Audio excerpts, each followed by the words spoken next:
Hola, ¿qué tal? Me llamo Laura Bin. Soy profesora asistente y directora general del Laboratorio de Genética de Emory, del Departamento de Genética Humana de la Universidad de Emory. Bienvenido a esta cápsula en Medicina de Laboratorio sobre nomenclatura de secuencias de ADN e interpretación de variantes. El genoma humano consta de más de 3.000 millones de pares de bases, y aunque el proyecto del genoma humano se completó en 2003, aún existen lagunas en la secuencia. A medida que se completan estos espacios, la ubicación o posición del mapa de un par de bases específicas a menudo cambia con una versión de la secuencia de referencia del genoma humano. Una secuencia de referencia proporciona un marco en el cual se ubican variaciones en el genoma y sabemos que existe mucha variación. Nos referimos a las diferencias de un solo nucleótido entre los individuos, tales como polimorfismos de un solo nucleótido o SNPs, por sus siglas en inglés, y ganancias o pérdidas de secuencias más grandes entre las personas, tales como variantes en el número de copias o CNVs, por sus siglas en inglés. Existe un interés en estas variantes por diferentes razones. Algunas variantes son benignas y son cambios comunes que se utilizan en estudios de asociación o de números de copias, mientras que otros son cambios perjudiciales relacionados con enfermedades en humanos. Estas variantes patogénicas identificadas en la era pregenómica a menudo se denominan utilizando nomenclatura histórica no estándar. Las variantes patogénicas en los genes humanos causan enfermedades genéticas hereditarias. Cuando una o algunas variantes patogénicas representan la mayoría de los alelos de la enfermedad en una población, estas se pueden evaluar mediante genotipificación dirigida. En la mayoría de los casos de enfermedades genéticas, las mutaciones aisladas o familiares, es decir, hereditarias, comprenden la mayor parte del espectro de mutaciones. Los laboratorios clínicos a menudo utilizan la secuenciación de genoma completo para detectar cambios patogénicos. Con esta técnica, las variantes nuevas, es decir, previamente no reportadas, se detectan a menudo. En el laboratorio clínico necesitamos utilizar estos recursos que nos apoyen a determinar la naturaleza patogénica de tales variantes. Además, también necesitamos usar la nomenclatura estándar para poder describir estas variantes. Sin importar el propósito del estudio, es muy importante que podamos comparar datos entre estudios y entre individuos. La mejor manera de garantizar que una variante de ADN específica pueda identificarse sin ambigüedades es utilizar nomenclatura convencional, ampliamente comprendida y que todo el mundo podamos saber de lo que estamos hablando. Actualmente se utilizan números de acceso a la secuencia de referencia que están disponibles públicamente.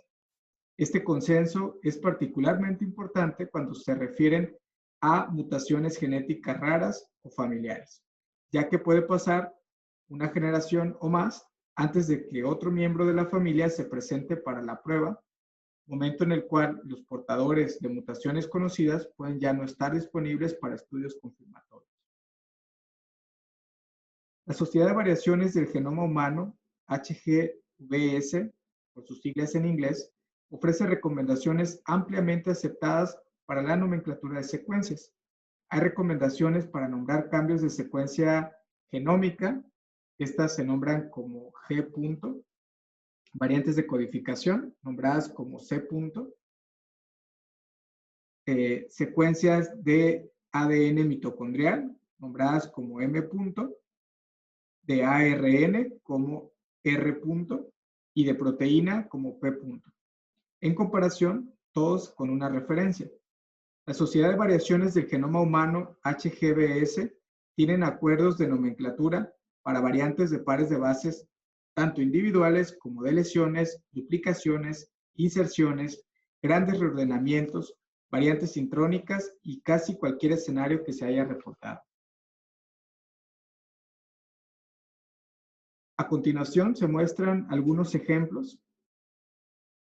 Los cambios de una secuencia de referencia se describen nombrando la base de referencia o el aminoácido y tomando en cuenta la nueva secuencia. Por su parte, los cambios de nucleótidos y aminoácidos no tienen sentido sin una secuencia de referencia, por lo que su uso es crítico.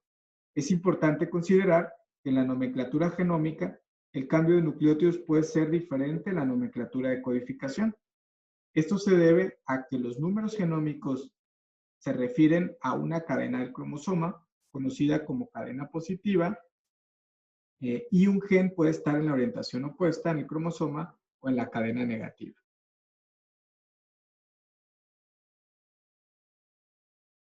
Tomemos el ejemplo de la mutación más común de la enfermedad de células falciformes. La mayoría de las referencias en la literatura anterior, así como los registros médicos, usan el nombre histórico de hemoglobina S, HBS o HBB, es decir, ácido glutámico 6-valina, y estos nombres pues, nos resultan familiares. Utilizando la nomenclatura estándar, sin embargo, esta variación puede ser nombrada utilizando la genómica, ARN mensajero o una proteína de referencia. Las variantes patogénicas es una timina a una adenina, por lo que el gen HBB está en la cadena negativa del cromosoma. Utilizando la nomenclatura estándar, el cambio de proteína ahora se conoce como P.ácido glutámico 7-valina. Para obtener estos datos sobre esta mutación de proyectos de secuenciación a gran escala o plataformas de genotipificación, debemos conocer la ubicación genómica o un número de referencia como un número denominado DBSNP-RS, que es una secuencia de referencia de estas bases de datos. La mutación de células falciformes, que se define como hemoglobina falciforme, HBS, está bien establecida como patogénica. Sin embargo, no todas las variantes en el genoma son tan fácilmente interpretables. Los laboratorios clínicos siguen las normas y directrices profesionales del Colegio Americano de Genética Médica para clasificar las variantes de secuencia en una de 5 categorías, que pueden ser patogénicas, probablemente patogénicas, de importancia clínica desconocida, probablemente benignas o benignas. Cabe mencionar que las directrices se están revisando y actualizando constantemente. Algunas variantes se clasifican como patogénicas incluso si no se han informado previamente, porque se predice que destruirán la función de la proteína. Estas incluyen mutaciones sin sentido, del marco de lectura y del sitio de empalme. Las variantes de sentido erróneo y las de lesiones o duplicaciones en el marco de lectura, así como los cambios silenciosos, es decir, variantes de ADN que se pronostica que no cambiarán un aminoácido, o los cambios sintrónicos fuera de las posiciones más, menos, 1 y 2. También estas pueden clasificarse como perjudiciales si hay suficiente evidencia de la literatura de la patogenicidad del cambio. Veamos un ejemplo. Aquí podemos ver un cambio sin sentido en el gen GJB2, identificado por análisis de secuencia. El gen GJB2 codifica la proteína conexina 26. Las mutaciones en este gen están asociadas con la pérdida auditiva autosómica recesiva.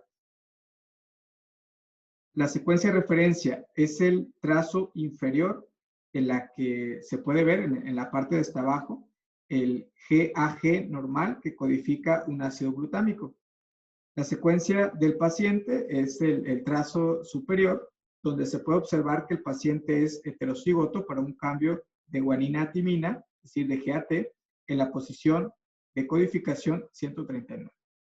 Además, el GAG normal que codifica el ácido glutámico, el paciente también tiene un TAG que codifica un codón de paro. Este codón de paro prematuro se interpreta como un cambio patogénico. Este es otro ejemplo de una mutación común en el sitio de empalme en el gen PAH, que está mutado en un paciente con fenilcetonuria, PKU por sus siglas en inglés. Recuerde que cuando el ARN se transcribe del ADN, los intrones están presentes. Para producir un ARN mensajero maduro, los intrones deben eliminarse en este ARN mensajero previo. La maquinaria de empalme reconoce los intrones por su secuencia y podemos ver que la secuencia GU al comienzo del intrón, conocida como donador de empalme, y la secuencia AG al final de intrón, conocida como aceptor de empalme, estas son casi invariables. Las variantes, por lo tanto, en estas posiciones, ya sea +1, +2, -1 o -2, se podrían interpretar como patogénicas.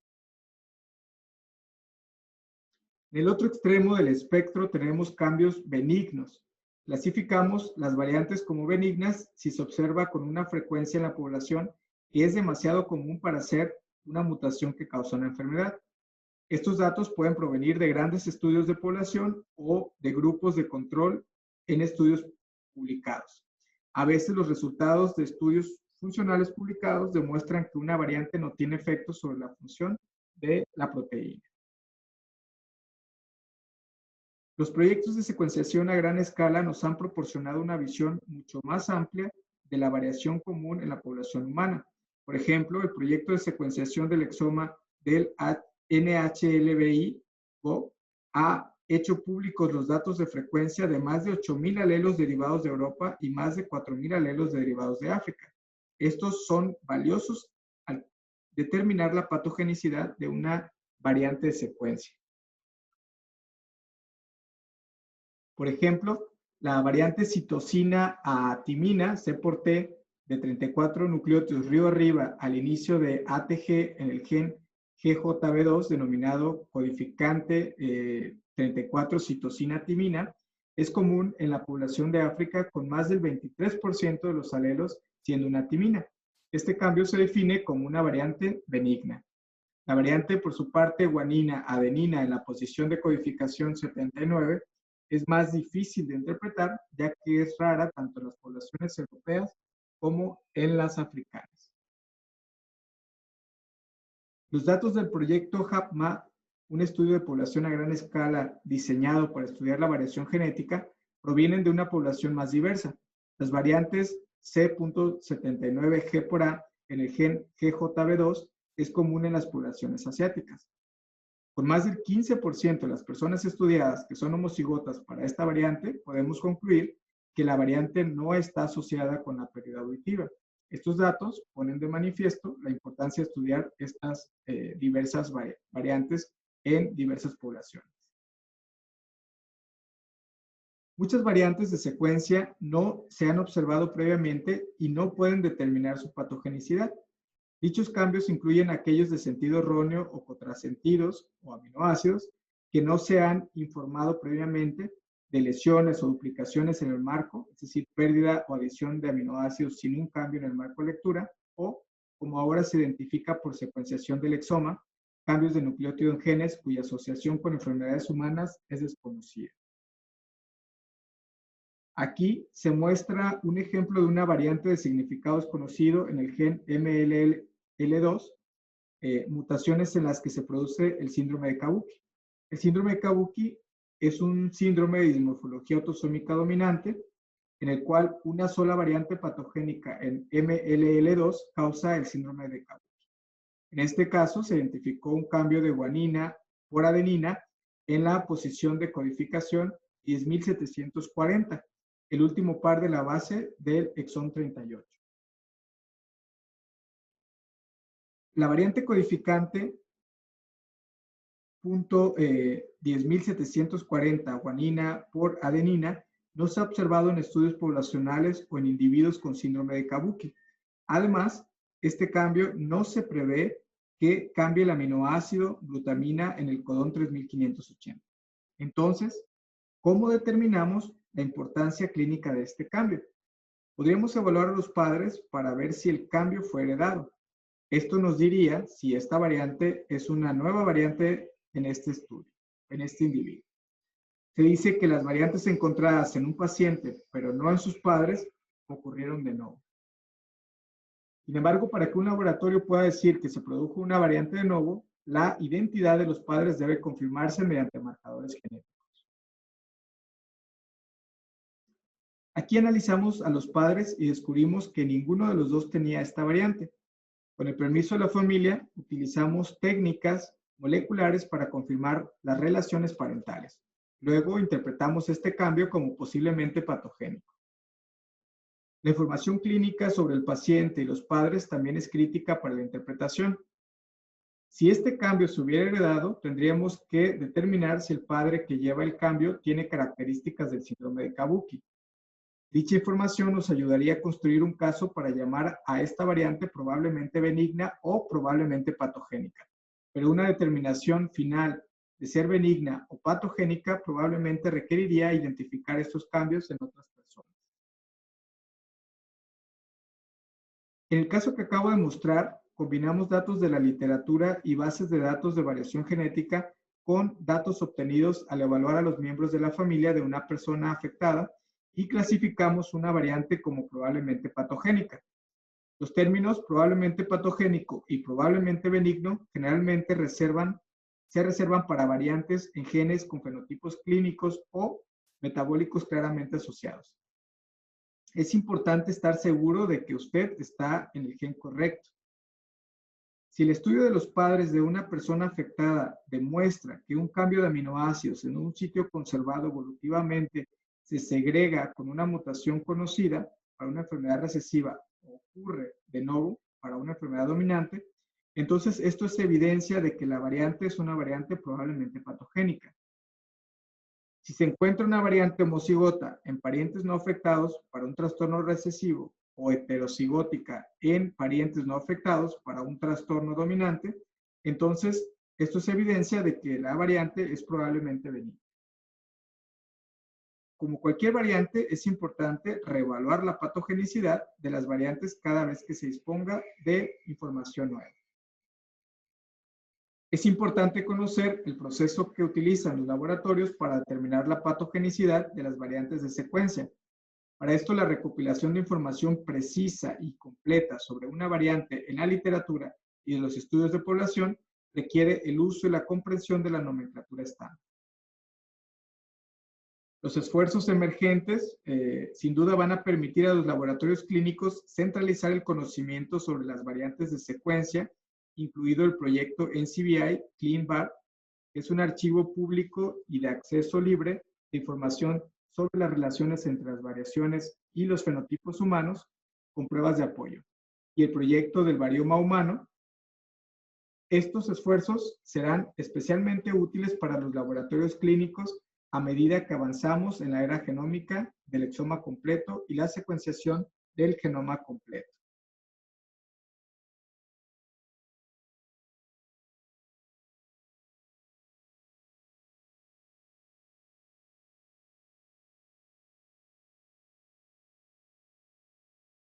Gracias por acompañarnos en esta cápsula de medicina de laboratorio sobre nomenclatura de secuencias de ADN e interpretación de variantes. Soy Loravin.